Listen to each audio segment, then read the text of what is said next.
we need to find the area of the shaded region. So we're going to take the big circle and find its area, and then we're going to remove the small circle. Remember, the area of a circle is pi times radius squared. So, for the big circle, the radius, or halfway across, is 8 centimeters. So we're going to replace the r with an 8. This is the big one. And then we're going to remove the small one. In this one, the whole distance across is 8. So its radius, which is only halfway, is half of 8, which is 4. So we're going to replace the r with 4 squared.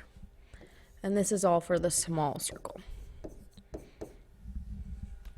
So let's see, we have 8 squared. 8 times 8 is 64. And 4 squared is 4 times 4, which is 16.